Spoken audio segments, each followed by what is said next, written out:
శ్రీ మహాగణాధిపతయే నమః. శ్రీ మహాసరస్వత్యై నమః. శ్రీ గురుభ్యో నమః. మనం నవంబర్ నెలలో ఉన్నటువంటి ద్వాదశ రాశుల యొక్క ఫలితాంశాలలో భాగంగా ధనురాశి, ధనుస్సుకు సంబంధించినటువంటి రాశి వారికి అందరికీ కూడా ఉన్నటువంటి రాశి ఫలాలు చెప్పుకుందాం. ముందుగా రాశికి అధిపతి అయినటువంటి బృహస్పతి గురుడు అష్టమంలో ఉచ్చస్థానంలో ఉన్నాడు. ఇది కొన్ని విషయాలలో అనుకూలం, కానీ ఆ బృహస్పతికి అష్టమ స్థానం వేదస్థానం కాబట్టి కాస్త కొన్ని విషయాలలో అననుకూలంగా ఉండేటటువంటి పరిస్థితి. ఆరోగ్య విషయంలో జాగ్రత్తలు అవసరం. దానికి సంబంధించిన అంటే ధార్మికమైనటువంటి మార్గంలో వెళ్ళే ప్రయత్నం చేయడం ద్వారా మంచి పేరు ప్రఖ్యాతులు, కీర్తి ప్రతిష్టలు గడించే అవకాశం ఉంటుంది. కాబట్టి ఆ విషయంలో జాగ్రత్తలు అవసరం. అంతేకాకుండా ఈ విద్యా విషయంలో ఉన్నటువంటి వాళ్ళకి, అంటే ప్రాథమిక విద్య ఇంటర్ వరకు ఉన్నటువంటి వాళ్ళందరూ కూడా కాస్త జాగ్రత్తలు అవసరం. ప్రతిరోజు కూడా కాస్త ఈశ్వర సంబంధమైనటువంటి దర్శనాలు చేసుకోవడం అవకాశం ఉన్నప్పుడు, ఈశ్వరుడికి సంబంధించినటువంటి స్తోత్ర పారాయణ చేయడం ద్వారా ఇబ్బందుల నుంచి అధిగమించే అవకాశం ఉంటుంది. అంతేకాకుండా ఈ రాశి వారికి భాగ్యాధిపతి అయినటువంటి రవి 16వ తేదీ వరకు ఏకాదశ స్థానంలో, లాభస్థానంలో, అనుకూలమైనటువంటి స్థానంలో ఉంటాడు. కాబట్టి ధార్మికమైనటువంటి ప్రయత్నాలు చేయడం ద్వారా మంచి ఫలితాలు పొందేటటువంటి అవకాశం ఉంటుంది. అంతేకాకుండా ఈ రాశి వారికి అర్ధాష్టమ శని అంటారు. అంటే రాశి నుంచి 4వ స్థానంలో శని యొక్క సంచారం ఉండడం ద్వారా కాస్త విద్యా సంబంధమైనటువంటి వాళ్ళకి, వృత్తి వ్యాపారాల విషయంలో వాళ్ళకి, తరువాత భూగృహ సంబంధమైనటువంటి ప్రయత్నాలు చేసేవారికి, భూమి మీద పెట్టుబడి పెట్టే వాళ్ళకి, భూగృహ సంబంధమైనటువంటి వ్యాపారాలు చేసే వాళ్ళందరికీ కూడా కాస్త చేపట్టే పనులలో మందగమనంగా ఉండేటటువంటి అవకాశం ఉంటుంది. పూర్తవుతుంది కానీ కాస్త ఆలస్యం అయ్యేటటువంటి పరిస్థితి ఉంటుంది. ఈ ఆలస్యాన్ని అధిగమించాలి అంటే మన మార్గం దైవిక మార్గం. కాబట్టి ఈ రాశి వారందరూ కూడా అవకాశం ఉన్నప్పుడు ఆంజనేయ స్వామి దర్శనం చేసుకోవడం, ఈశ్వర దర్శనం చేసుకోవడం, ప్రతి శనివారం ఖచ్చితంగా ఆంజనేయ స్వామి దర్శనం చేసుకుంటూ ప్రతిరోజు కూడా హనుమాన్ చాలీసా పారాయణ చేసుకోవడం ద్వారా అనేక రకాలైనటువంటి ఇబ్బందుల నుంచి అధిగమించేటటువంటి అవకాశం ఉంటుంది. చేపట్టే పనులలో డిలే కాకుండా, బ్రేక్స్ లేకుండా అన్నీ కూడా సక్రమంగా పూర్తి చేసేటటువంటి ఫలితాలను పొందేటటువంటి అవకాశం కలుగుతుంది వీరికి. అంతేకాకుండా ఈ షష్ఠాధిపతి, లాభాధిపతి అయినటువంటి శుక్రుడు కూడా శుభస్థానంలో ఉండడం ద్వారా మంచి ఫలితాలు, అంటే శత్రువులు ఉన్నప్పటికీ కూడా శత్రుజయం కలిగి, రుణాలు ఉన్నప్పటికీ కూడా రుణాల ద్వారా ఇబ్బందుల నుంచి అధిగమించి లాభాన్ని పొందేటటువంటి పరిస్థితి ఉండేటటువంటి అవకాశం ఉంటుంది. కాబట్టి అందరూ కూడా వీరికి, అంటే ఈశ్వర సంబంధమైన, ఆంజనేయ స్వామి సంబంధమైనటువంటి విషయాలే కాకుండా సుబ్రహ్మణ్య స్వామికి సంబంధించినటువంటి దర్శనాలు, ఆ దేవతల యొక్క స్తోత్ర పారాయణలు చేయడం ద్వారా మంచి ఫలితాన్ని పొందేటటువంటి అవకాశం ఉంటుంది.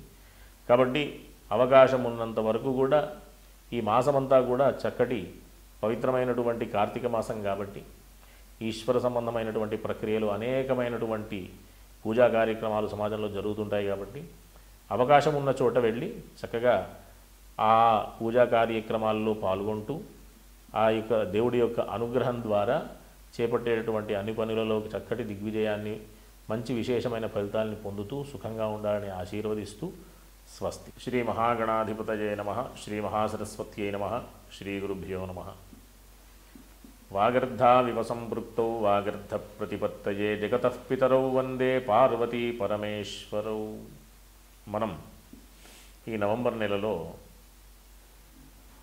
ఉన్నటువంటి మాసం, ప్రస్తుతం నడుస్తూ ఉన్నటువంటి మాసం కార్తీక మాసం. చాలా విశేషమైనటువంటి మాసం ఇది. ఎందుకు అంటే ప్రధానంగా కార్తీక మాసం పేరు ఎందుకు వచ్చింది అంటే పౌర్ణమి నాడు, కార్తీక మాసంలో వచ్చినటువంటి పౌర్ణమి నాడు కృత్తికా నక్షత్రంతో కూడుకున్నటువంటి పౌర్ణమి కాబట్టి కార్తీక మాసం అని పేరు. ఈ కార్తీక మాసం అంటే కృత్తికా నక్షత్రానికి అధిపతి ఎవరు అంటే సూర్యుడు. ఈ సూర్యుడు ఈ కృత్తికా నక్షత్రానికి అధిపతి కాబట్టి ఈ కార్తీక మాసంలో ఉన్నటువంటి ఏ విశేషమైనటువంటి పూజాది కార్యక్రమాలైనప్పటికీ, ఎట్లాంటి సూర్యారాధనలు కానీ, ఎట్లాంటి ఈశ్వరారాధనలు కానీ, ఆ ఆరాధనలు చేయడం ద్వారా శరీరం చక్కగా, ఎట్లా అంటే అనారోగ్యాల నుండి బయటపడి ఆరోగ్యంగా ఉండడానికి కావలసినటువంటి స్థితి మనం పొందేటటువంటి అవకాశం ఈ కార్తీక మాసంలో. మనం సత్యనారాయణ వ్రతంలో వింటూ ఉంటాం, మాఘమాసంలో కానీ, మాధవ మాసంలో కానీ, కార్తీక మాసంలో కానీ విష్ణు ఆరాధన అంటే సత్యనారాయణ వ్రతం చేయడం చాలా విశేషమైనటువంటి ఫలితాన్ని ఇస్తుంది అని. దాంట్లో భాగంగా కార్తీక మాసంలో చేయడం ఎందుకు అంటే అనారోగ్య బాధలు తొలగి చక్కటి ఆరోగ్యాన్ని పొందుతూ మంచి విశేషమైనటువంటి ఆహ్లాదంగా ఉంటూ ధార్మికమైనటువంటి మార్గంలో నడిచేటటువంటి చక్కటి శరీర స్థితిని పొందేటటువంటి ప్రయత్నమే ఈ మాసంలో విష్ణు ఆరాధన చేయడం. ఇదొకటైతే, ఈ కార్తీక మాసం అనగానే మనం ప్రధానంగా ఏం చూస్తూ ఉంటాము అంటే ఈశ్వర సంబంధమైనటువంటి ఆలయాల్లో అన్నిట్లలో కూడా విశేషమైనటువంటి ఉత్సవాలన్నీ కూడా మనం చూస్తూ ఉంటాం. అంతేకాకుండా ప్రతి సోమవారం ఈశ్వరారాధనలు, అభిషేకాదులు చేయడం, ప్రతి అంటే ఏకాదశి, శుక్లపక్ష ఏకాదశికి, కృష్ణపక్ష ఏకాదశికి కూడా ఈశ్వరారాధన చేయడం, విష్ణు ఆరాధన చేయడం, కార్తీక దామోదర ప్రీతి అర్థం అని చెప్పి విష్ణువు యొక్క స్వరూపంగా అన్నదానాది విశేషమైన కార్యక్రమాలన్నీ కూడా చేయడం, దానాలన్నీ కూడా చేయడం.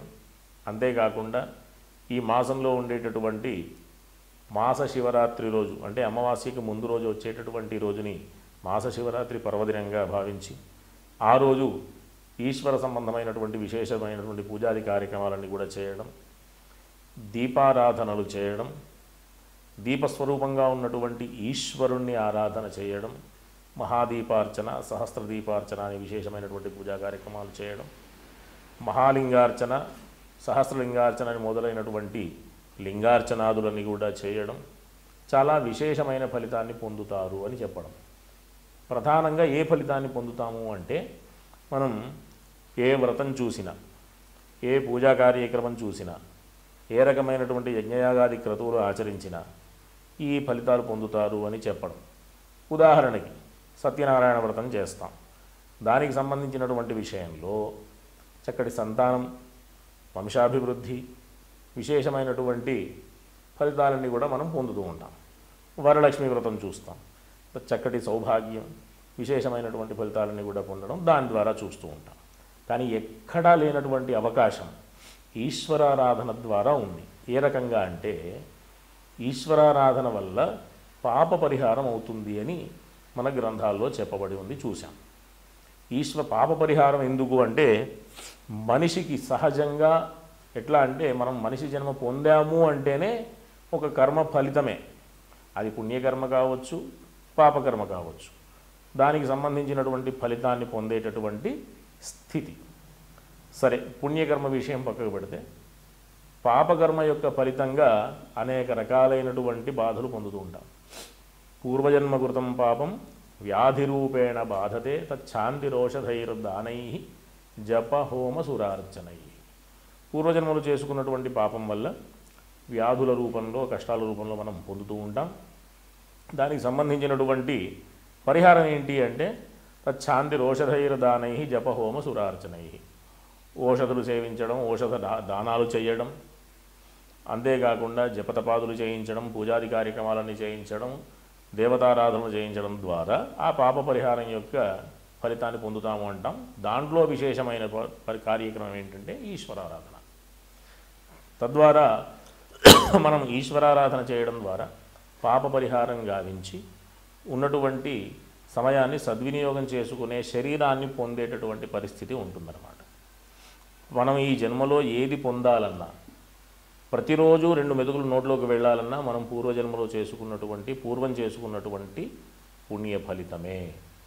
ప్రతిరోజు మనం ఆరోగ్యంగా ఉండాలన్నా, విద్య రావాలన్నా, జ్ఞానం రావాలన్నా, వివాహం కావాలన్నా, విశేషమైనటువంటి సంతానం కలగాలన్నా, వృత్తి ఉద్యోగ వ్యాపారాదులలో మంచి ఫలితాలు రావాలన్నా అన్నిటికీ కారణం పూర్వజన్మలో చేసుకున్నటువంటి పుణ్య ఫలితమే.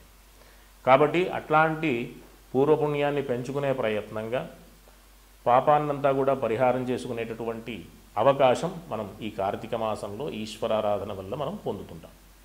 కాబట్టి అందరూ కూడా చక్కగా ఈ మాసం అంతా కూడా సద్వినియోగం చేసుకుంటూ, ఏ రకంగా అంటే చక్కగా ఈశ్వరారాధనలు, విష్ణు ఆరాధనలు, సూర్యారాధనలు చేయడం ద్వారా మంచి ఫలితాలని పొందుతూ అందరూ కూడా సుఖంగా ఉంటూ సమాజంలో ఉండే ప్రతి ఒక్క జీవి కూడా ఆరోగ్యంగా, ఆనందంగా, సుఖ సంతోషాలతో ఉంటూ ఉండాలని ఆశీర్వచనం. స్వస్తి.